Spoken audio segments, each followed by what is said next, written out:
curated. So I'm sure, you were talking about creating a video for one of your customers.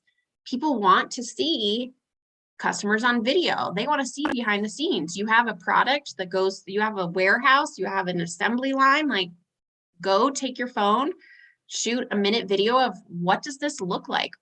We are naturally, and what COVID has done is we are this like curious lurkers who are just like, let me in. I want to Voyeurism, see everything, and I'm going to take it in. And as you know, statistics, it's around 10 times we need to see something before it settles in. So if you have employees, if you're a CEO and you've in your spare time, you run. Okay, why is that important to have a CEO mindset? You need to take some time and you're running, and this is what you're doing when you're running. You're reading a book. How important is that? Did it help you shape something in your business? People want to see that because people want to do business with other humans, not robots. And if we're constantly pushing the product, they're going to go to the next company who has that human, who you can say like, oh, Susie is a female CEO and she has 4 kids and she, built this business from scratch and there's 20 employees that now work here. I've seen some of her other employees. Like, yes, I want, maybe I don't even want to do business with her. I want to refer someone. And these are the connections on LinkedIn of getting in those conversations, in a few minutes a day, to where you start to build this community. It's moving away from audience because we're not speaking to people, this community. And I've seen it somewhat. I had a client who we just started with who are like, they're in the medical field, LinkedIn, that like have no clue about it, right?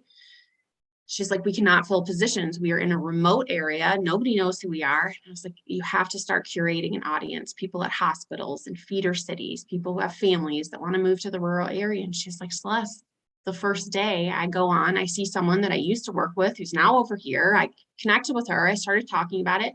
She referred me to someone who's looking to take a step up, but they can't in a big city. I've had 2 conversations with her. Like, this could be the unicorn we've been looking for. I'm like, it's just about connecting and sharing, which we're already doing. CEOs, people are doing in the lunchroom, on and off Zoom, Slack, wherever, and putting that out there as marketing. So yeah, it's the ultimate networking. It's the ultimate networking with other businesses that might want to buy your product or partner with you or whatever it is that you're looking for. And opportunities can fall in your lap from any networking. So why would you say no to this? We've all seen opportunities drop in our lap we weren't expecting just from who we know. And getting jobs is a lot about who you're connected with now, which is, I think, pretty much the basis of LinkedIn. So she says, very dryly. So I think that another way, and again, I'm just kind of like little ideas are just pinging from what you're saying, is that now you've got a small business, you've got like 30, 50, 100 people. And you're like, let's try the LinkedIn. I'm going to have my people get on there.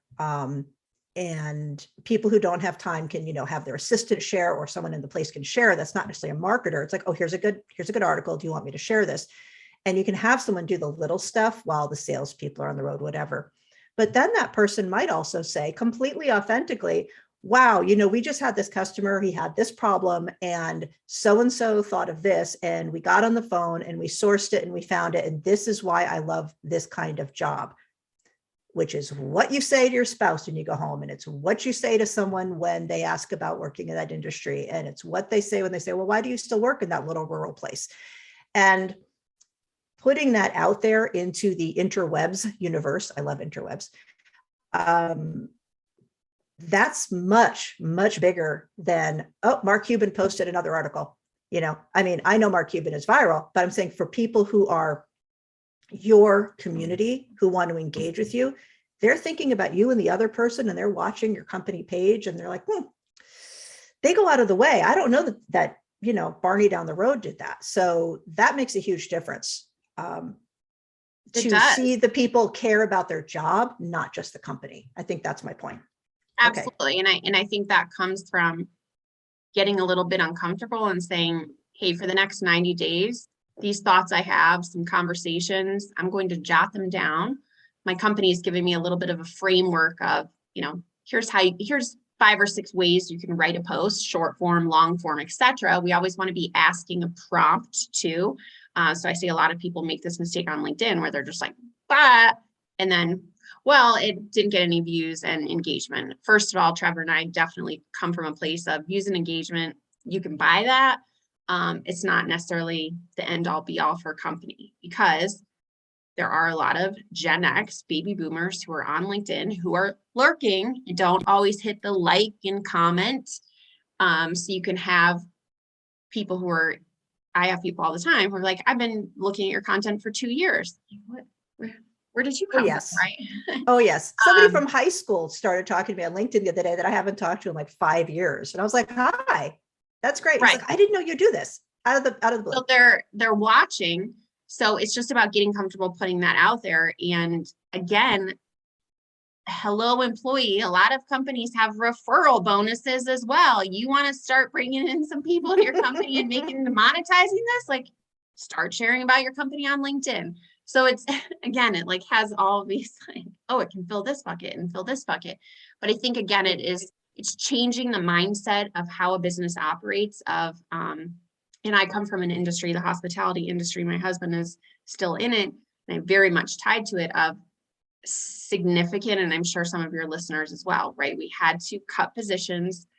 We don't have the staffing that we used to, but we're being expected to perform at these levels. Well, you need to increase your marketing, your exposure, your visibility. And a great way to do that is going to where your customers are and the social platform where they are and speaking to them. And so if you are able to have your employees post freely or share information, the CEOs on a podcast, and you generate hundreds of thousands of views and impressions on that, it is like having an invisible sales army who's selling on your behalf. So it really does go a lot deeper, and one person can have a major impact. I've seen one of our clients have one conversation that led to, $1 million multi-year contract just because they had a conversation on LinkedIn. So it is possible. It's just, you have to start Doing it. Yeah, you have to start. It doesn't have to be perfect. You can start with what you've got and where you are. I had a thought. We were talking about things going viral. I mentioned things going viral. Viral's not important. Viral's not, unless you're an influencer who's monetized your brand, viral doesn't do anything for you. There's a South Park episode that is not family friendly that talks about most of them are not. Yeah, exactly. I mean, none of it's really family friendly. I'm just saying, don't go look it up if you don't watch it. South Park had a whole episode about, being paid, and they were rich because they had internet dollars, and they go to try to get the internet dollars. And of course, there are no internet dollars. Viral means nothing. Viral is like being popular, but you don't have any real friends unless you've monetized your channel, which is not what we're talking about. And our businesses don't do that. So what you want is, we were talking about this before, you don't want an influencer, you want an evangelist in your company. So what instead you do is you make sure that it is connecting with the people that matter in your community, who want to work with you, who want to buy from you. That's much more important than I got a bunch of clicks and engagement. And yes, you can buy engagement. You can put something out there that might happen to go viral, and that's certainly great publicity. There's really no bad publicity, as they say, but it's really got to resonate with who you want it to resonate with. It's not about that it was funny. Yeah, agreed. And I think we often get caught up on vanity metrics when we have to look at, our businesses. Nobody knows about us if nobody's talking about us. But we have to start the conversation. So whether that's paid ads, email marketing, there's all these forms, which you do, video. This is just another avenue. But I guarantee you're leaving money on a table if you are not empowering your employees to have a voice. And think about the culture that you're creating too, when you're empowering people to say, hey, you were great at your job in this position and you've grown XYZ and you've worked on these projects. I want you to start talking about it. Like, nobody knows about this. It helps people build their individual brand identity, but it also brings awareness to your company. And I think you're right. When we look at posts where people just talk about, the what and the product versus someone taking you behind the scenes of, how they worked on something, how long it took, the struggles they had and how they overcame it. And then other people are chiming in about their experience as well. It really builds this sense of like, I want to know this person, and oh, they happen to work at this company. Because when we look at LinkedIn, it is the 24/7 networking event. And if we can build not just customers, partners, referral partners, we have someone who's in, for you, I'm sure, let's say you don't do editing a video, right? You can find someone that does video editing that complements your services, but then they're probably asked all the time for your services. And now it becomes we get that a lot. Yeah. How do we cross refer? And so I'm always like of this mindset of kind of everybody sells, and we have to get into this place of empowering our team to do that, even from a CEO, even from go look at your Glassdoor reviews. If they're bad, you got to work on your brand and your culture. And a great place to do that is in a social space. Absolutely. And when you're networking, online or not, and especially when you're a salesperson, if somebody needs a plumber, you've got a plumber in your network, you're going to suggest to them and hope it helps, with nothing coming back to you necessarily, but they're going to remember that. So if you're online and somebody shares information you have because you have set yourself up as an expert, and Joe Schmo over there and Mary Barney over there say, oh, we know somebody who needs that, and shares it.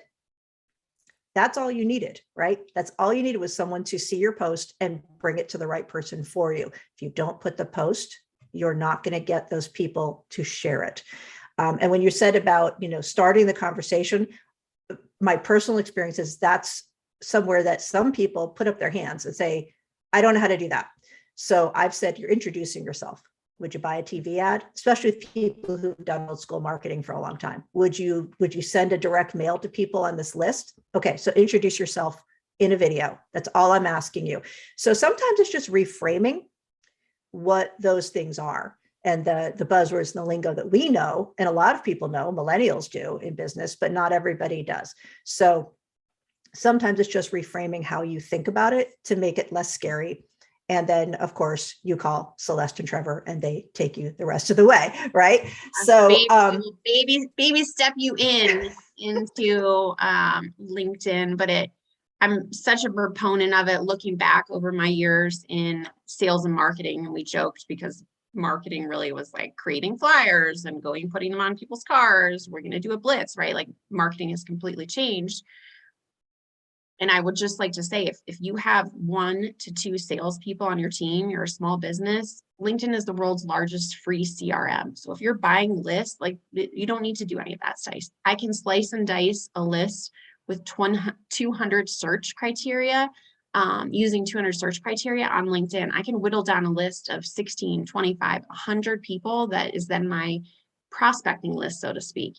And people are like, well, it's online. I don't know how to do it. Well, how do we do it in real life? Like you said, I introduce myself. I go get, post on some of their content with insightful value. They start to see who I am. It's like a little nudge. Hey, here's me. They start to see my name. We have a conversation. We don't walk up to someone on the street and say, like, do you want to buy this chemical for your, building? That's not how it works. So, it again, you want to find vendors. It really is all encompassing, but it is just getting our mind around, like, this might be different. It might feel a little icky, but let's dip our toe into it and see how we can really move our company's culture, visibility, and train our workforce. I think if anything that's come out of COVID is people are leaving companies in droves if you do not help upskill them and provide training. And it is a great place for you to hang out with some industry experts for free. Yes. I found some amazing groups of people that have, and been invited into groups of people that have CEOs who are just, been doing it for years. They're making millions of dollars. They're just sitting having conversations with us because, I do okay. I'm not yet making millions of dollars. So it's nice to talk to someone who says, yeah, I was right where you are 10 years ago. And yeah, I started my business late too in my life because, I was an employee until the recession too. So it's nice to connect with